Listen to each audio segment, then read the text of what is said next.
Arc 10, Chapter 12. Groan, clear skies grace the day since the early morning, as if it were blessing the triumphant future to come. Subaru, or is it a bit too optimistic of me to be thinking something like that? Beatrice. Betty does not think so, in fact.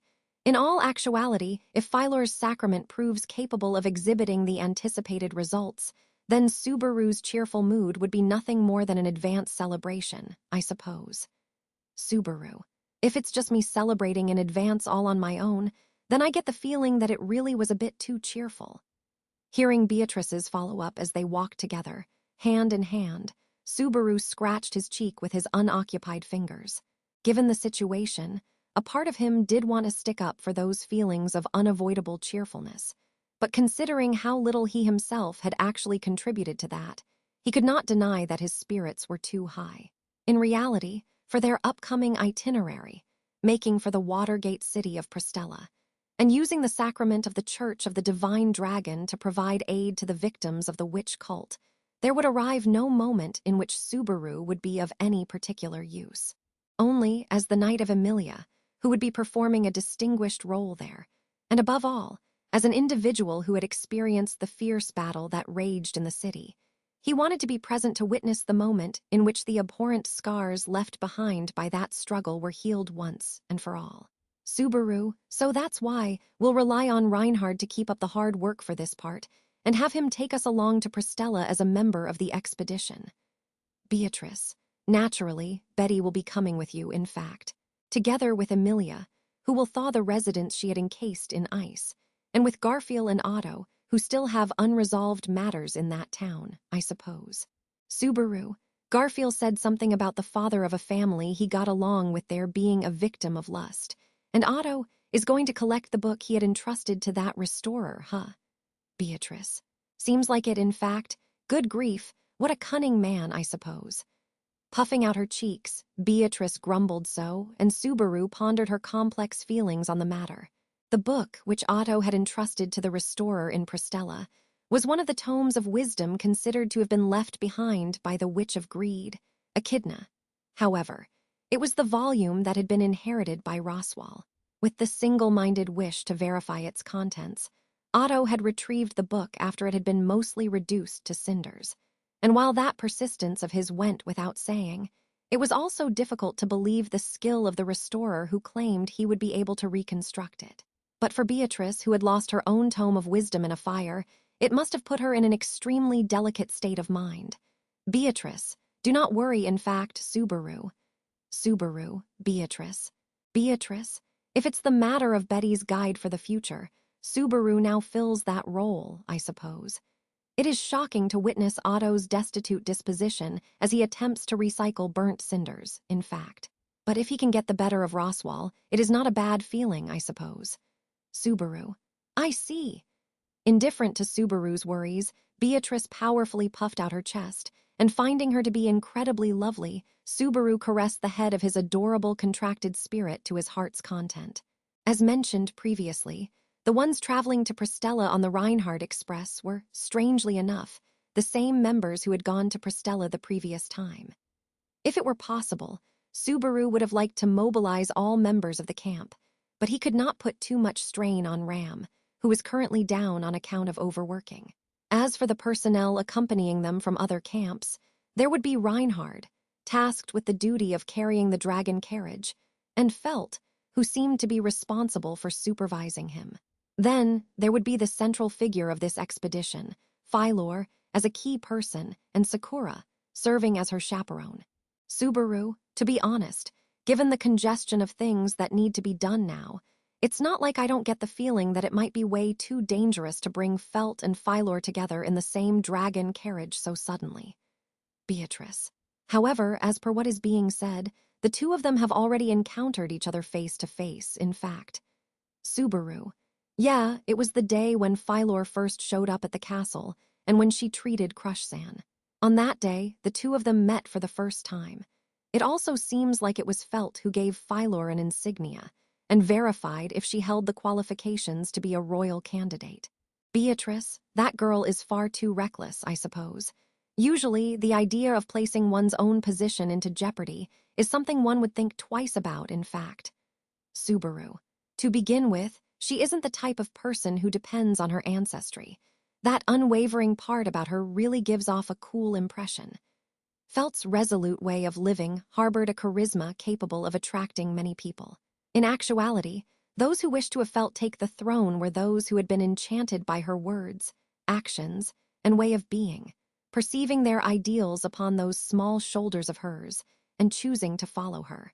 If those were the results brought forth by the radiance of Felt's soul, bereft of any other factors, then the current situation was tantamount to an unnecessary plot being thrust upon her. Subaru, Felt and Phylor, which one is the real princess, and which is the fake, I wonder? Beatrice. It is a strange premise to begin with, I suppose. Regardless of which of the two is the real one, if they intend on leveraging the possibility, they ought to be proclaiming it more assertively, or so it doesn't go to waste, in fact. Get the masses to believe, get the masses to harbor suspicions. That would be the route with the greatest utility, I suppose. The more he thought about it, the more unreasonable it seemed to leverage the surviving princess theory. As Beatrice said, not only were they failing to capitalize on a rare, powerful advantage, but if it turned out that either Felt or Phylor was indeed the real deal, it could even be said that one of them would incur a negative image as the definite fake. When it came to that, the first thing that weighed on his mind was Subaru. In the end, what in the world was the church thinking when they decided to keep Phylor's existence a secret? According to Phylor, she was abandoned at the doorstep of the church 15 years prior, and from there was taken in and raised as an orphan within the children's house of the Church of the Divine Dragon. There, she received a considerably sheltered upbringing, without much knowledge about the outside world, forming her as a monster of ignorant initiative. Regardless of the fact that her initiative was what gave rise to today's disorder, the Church of the Divine Dragon would have been fully aware of her distinct outward appearance, her age, and her name.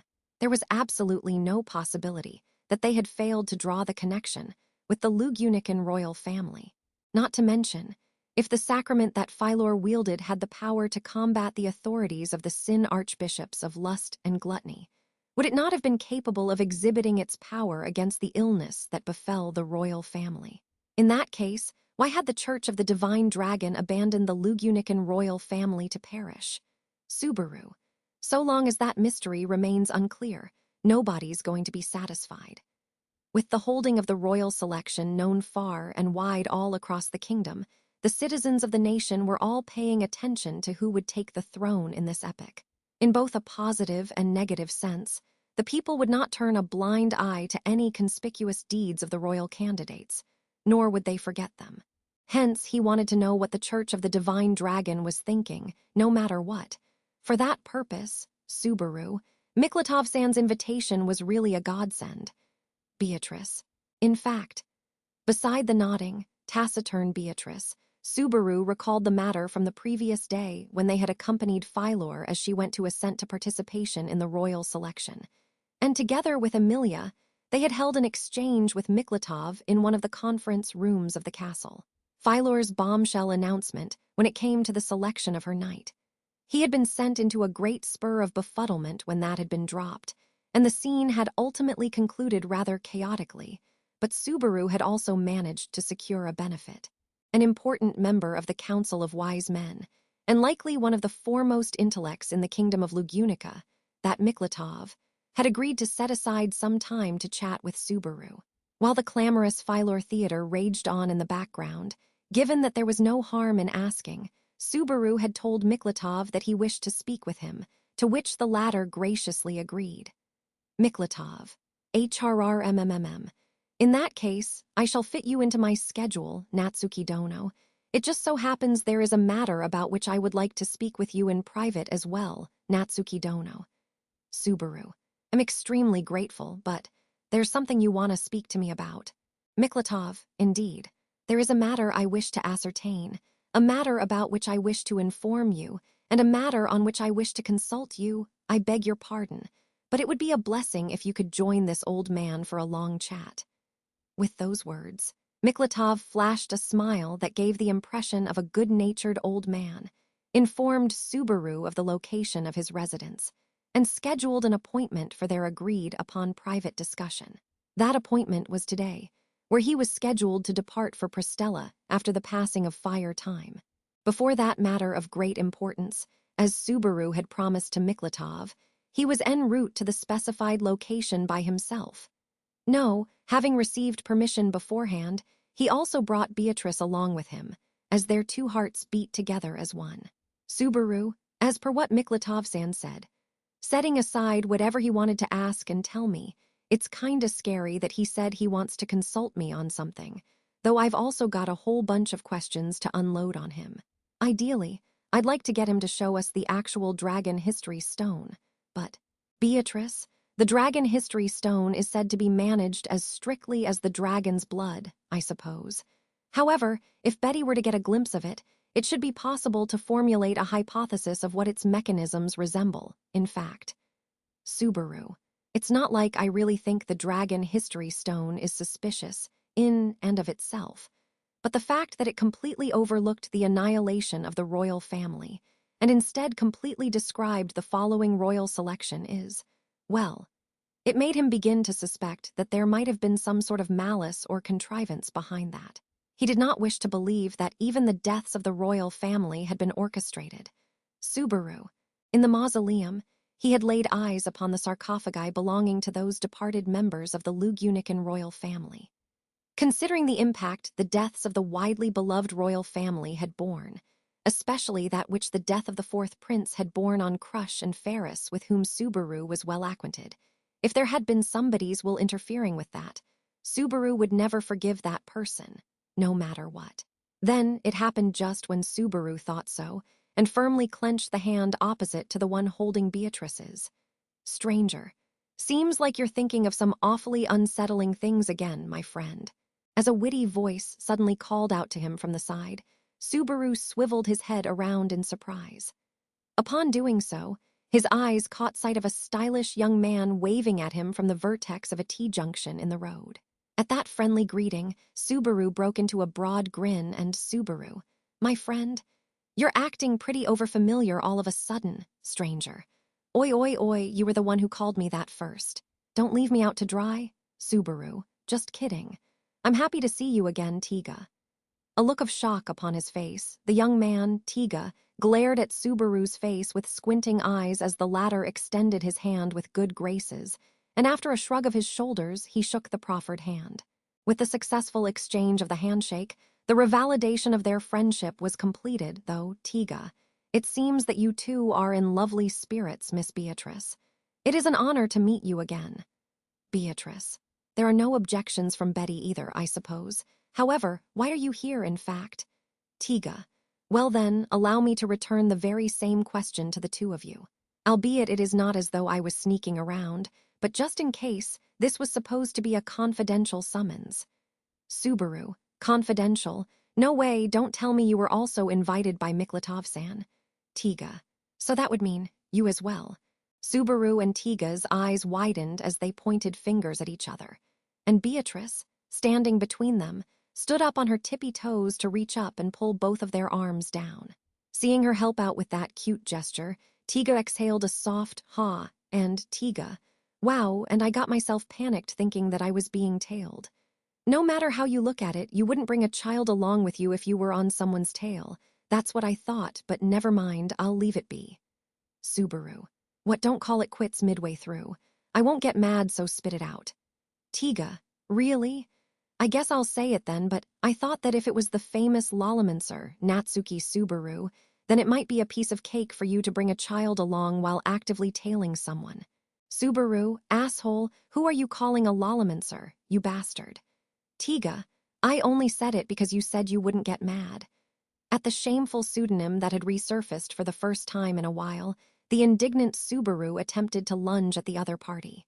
But Tiga skillfully evaded both of Subaru's hands before quickly hiding behind Beatrice. Watching over that refreshing, futile struggle, Beatrice faced Subaru and shrugged her shoulders. Beatrice. This matter will not proceed otherwise, so you must reconcile right here, I suppose. Subaru needs to act as an adult, in fact. Subaru. Tusk. Fine. I'm an adult, so I don't want to be told this and that by you when you're made to imitate a child. After all, I'm an adult. Tiga, I don't think an adult would need to make such a huge display about how adult-like they're being, for Dragon's sake. Springing his crouched body back up, Tiga readjusted his hat as he gestured his chin in the direction of their shared destination, at the intersection where they had come to a halt. Tiga, we are headed for the same destination, and likely the appointed time is also the same. Let's go together. Subaru, I'm fine either way, but in that case, he shouldn't have had to make that odd specification about me coming alone. Wouldn't it have been fine if Emilia-tan or Rem came along with me? Tiga, setting Rem aside, Emilia-sama is your master, correct? Would you truly drag her along for your own errands? Subaru, it wouldn't be dragging her along, I just don't want to leave her side for even a moment if I can help it. Tiga, that's to meet banter with banter. Although Subaru had merely intended to retaliate in the back and forth, Tiga's mouth closed as if he was at a loss for words, and for a moment he avoided eye contact. Seeing that reaction, Subaru exchanged glances with Beatrice and tilted his head in confusion. Subaru, what's wrong? Did I scare you with my big love towards Emilia-tan and the rest? Tiga, it's not that your big love, or whatever you call it, was frightening. Merely that weighty affection of yours, Subaru, it struck a chord in my heart that even I do not fully understand, something like that. Subaru, I appreciate the sentiment, but I've already got lots of people whom I've set my heart on, so. Tiga, pretending to be all devoted, you then go with the declaration of a scumbag. Feeling like their usual rapport had returned, Subaru smiled at Tiga's sentimental riposte. From the beginning, he had thought him to be a person on similar wavelengths to himself, and sure enough, my friend was not just for show. Tiga was also taken in by Subaru's grin, smiling as he cast aside the unease from a moment prior. Beatrice, that is enough merrymaking from both of you, I suppose. It has come into view, in fact. At some point, Beatrice had started to walk a bit further ahead of Subaru and Tiga, and now standing at the corner bend in the street, she beckoned them with her hand. With long, fast strides, Subaru and Tiga hurried as quickly as they could without breaking into a sprint, and both arrived at Beatrice's side at roughly the same time. Then, at the outskirts of the noble district, finding the designated address and a large mansion with the matching roof color he had been told, he fathomed a guess that this must be Miklatov's residence. Subaru, Tiga, what did you have to discuss with Miklatov-san? Tiga, consulting him about something I'm searching for, I guess. What about you too, Subaru? Subaru, Biko and I are pursuing a grand quest of history. We wanted to ask about various things regarding the dark aspects of the kingdom, and we also were going to see if we could maybe get just a single glimpse at the dragon history stone. Tiga, I see. So that ties back to those unsettling things you were saying earlier. I offer this warning out of consideration, but it would be best if you did not speak of your plans regarding the dragon history stone so casually out on the roadside. Right as he attempted to conclude his sentence, Tiga cut off his words there. Subaru and Beatrice turned around, wondering what the matter was, and as they were about to proceed through the front gate of Miklatov's mansion, Tiga halted in his tracks, glaring at the surrounding stone walls. Then, with a definite vigilance in his graceful side profile, he muttered, "That was, Tiga, this is bad, the smell of blood is in the air." Beatrice in his left hand, Guilty Whip in his right. With those two reliable partners firmly equipped in his hands, Subaru stifled his breath and proceeded into the premises thick with the scent of blood. Stranger, Subaru, don't stray from me. We'll cover each other's blind spots. The one addressing him in such a hushed voice was Tiga, keeping guard at the front of their formation. Keeping low to the ground and erasing the sound of his footsteps as he walked, within Tiga's hand was a sword he had drawn in one smooth, soundless motion, a silver crescent that carved deep, sharp arcs. That which he grasped was a shamshir. From the air of his demeanor, Subaru could presume he was a ready master of that curved blade, and bore an ill-timed thought that Philor had quite the poor eye for knights. Subaru. Through their clasped hands, Beatrice and Subaru's anxieties were transmitted to each other. Fortunately, thanks to Beatrice, who was far and away more composed than Subaru, they managed to avoid falling down a vicious spiral of their anxieties being reciprocally elevated by the others. akin to a self-inflicted authority of wrath. Miklatov's mansion had been transformed into such a hideous scene that it made him want to avert his eyes. Having entered the mansion from the rear, they had already discovered over 10 people, but every last one of them had already breathed their last, hideously slaughtered corpses, each slain with but a single stroke. Whether those blows that had not inflicted suffering ought to have been branded mercy, or the utter dominance that did not permit any show of strength ought to have been appraised as ruthless, he could not think of any parting words to adorn those who had perished. Merely with the fresh, vibrant breath of death so close at hand, Subaru's heart pounded as if it was about to burst. Subaru. The situation had already eclipsed Subaru's capacity. Having reached such a judgment, he was convinced that the best course of action would be to immediately leave the mansion and seek aid and reinforcements elsewhere. But at the same time, there was certainly a chance they could still save lives by proceeding onward now. That was because, Subaru, all of them were only just killed. Beatrice, we are in agreement, in fact. If there was even just one person still breathing, I suppose. They discovered the mark of a slash carved into the corridor's wall, and the remains of yet another person collapsed directly underneath. A large, sweeping stroke had been unleashed, and had obliquely sliced through that person together with the wall behind him.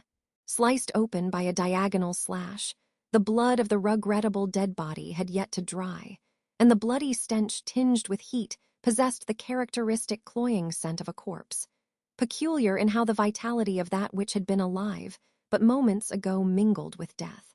Subaru, it pisses me off that my experiences in the Empire are coming into play at a time like this. In the life of Natsuki Subaru, there existed one most atrocious, most hellish sight. Though it troubled him greatly, it was the gruesome massacre upon the Gladiator Island, where a mountain of corpses had been erected from the faces he knew well. The calamity wrought by the accursed Todd Fang had scorched Subaru's world to ashes across innumerable deaths. There he had seen much death. That was why he could recognize it. Approximately how long ago the living had been made into the dead, and approximately how much suffering they had experienced before they passed on. Subaru. They didn't suffer. This now brought the number of corpses they had found within the mansion to 13, but not a single one of them had suffered. However, he was unable to make out whether that was the result of mercy or skill. The fact that they had died without suffering would likely only serve as consolation to the hearts of those who were able to ascertain it, such as himself. Prideful, even at a time like this, that malediction from Ferris flashed through his mind. Why was that? Perhaps it was because he thought the one who had said he hated death more than anything else in this world would be able to understand Subaru, who currently felt utterly helpless in the face of this tragedy. Subaru. Shit. While burdened with the sense of nausea and loss that he still could not grow accustomed to, despite having borne witness to an incalculable number of deaths, Subaru closed the eyelids of the dead and moved onward. The reason he refused to withdraw was because the possibility remained that someone still survived in the midst of this tragedy that had only just begun. He did not wish to withdraw and allow that possibility of life to be destroyed. In addition, Subaru, Miklatov-san is someone this country still needs. Certainly, Subaru had by no means exchanged many words with Miklatov. The Council of Wise Men. He did not possess a single good memory of those men who stood at the zenith of those possessing acumen within the kingdom. Merely, amidst the few points of contact and recollections smeared with negative thoughts that he would rather forget, there was certainly something Subaru remembered. Miklatov. At the very least, he has shown that you are not the sort of half-elf so feared by the world. You have a fine attendant. When Subaru's shameful conduct was laid bare before a great many people by his egotistical outburst, and he was driven from the throne room without a single ally remaining, those were the words that had been spoken. Until now, this moment, this very instant, he had not recalled it. However, that day, in that place, there had been someone who had viewed Subaru's actions through a different perspective to everyone else. He had failed to realize that. But why had that been? Whatever the case, Subaru was grateful. Subaru would repay Miklatov with fortune surpassing this feeling of salvation. Tiga, Subaru, Miss Beatrice. Steeling himself with firm resolve and determination, Subaru used that as motivation to keep himself from running away. Calling out to Subaru and Beatrice was Tiga, who had reached a set of enormous doors. He could not claim to have examined every corner of the mansion, but he had finished checking all of the large chambers. Insofar as the layout of the mansion was concerned, the very room now before his eyes was the one that would serve as a place of refuge in an emergency. Therefore, this room was the mostly likely location for the master of the mansion to be, Subaru. Hick! With nary a word of warning, immediately following a nod to each other, they plunged in through the open door with Tiga as the vanguard. As soon as they entered, the first thing his eyes landed upon was a great and enormous flag of the Kingdom of Lugunica spread out over the white wall within the modest room, that which depicted a single sword at its center, and two dragons facing each other on either side, had been cleaved in twain diagonally, with one of the halves falling to the floor. And there, he could see, with the national flag that had slumped down to the floor seeming to wrap around their body, a single individual who seemed to have suffered the same slash, dead with their back against the wall in a pool of their own blood. Subaru. Ah! A groan had involuntarily escaped the back of his throat. A figure was reclined against the wall, their head hung low and their face not clearly visible. And yet, he knew exactly who it was. Even the distinctive white beard that made it impossible to mistake them for another had been soaked in the vast quantity of blood that had gushed forth, staining it a bright crimson. Subaru. It was Miklatov McMahon, never to rise again, a merciless end that came all too suddenly for the great wise man who had sustained the Kingdom of Lugunica for so long. However, nevertheless, even that death, even that end, served not as the reason for Subaru's groan. The reason Subaru had groaned was not because Miklatov had been the victim. It was due to the assailant. In the center of the room, directly in front of the corpse of the departed Miklatov that was seemingly wrapped in the diagonally bisected banner, stood the figure of the assailant, their back turned. Upon a slender, well-proportioned back, there swayed beautifully captivating long, dark green hair. The curves of her body, abundant in femininity, could not be fully concealed by her dark blue attire, painting an aesthetic of fallen virtue upon this terrible scene. And not a single drop of gore clung to the long, sharp, straight sword clutched by her hand. That was only natural, for the strokes of her sword hewed through her opponents not with steel but with wind. Subaru. Aghast, Subaru and the others stood motionless as she slowly turned her head toward them. With one eye covered by an eye patch, the beauty in men's clothing captured them in her remaining eye of amber hue. Woman. Ah, Natsuki Subaru, is it? Pray tell, are you truly the real one I know? At that query from Crush Karsten, amidst the horrid spectacle of rampant blood and death, what escaped from the throat of Natsuki Subaru was not more than a pathetic groan.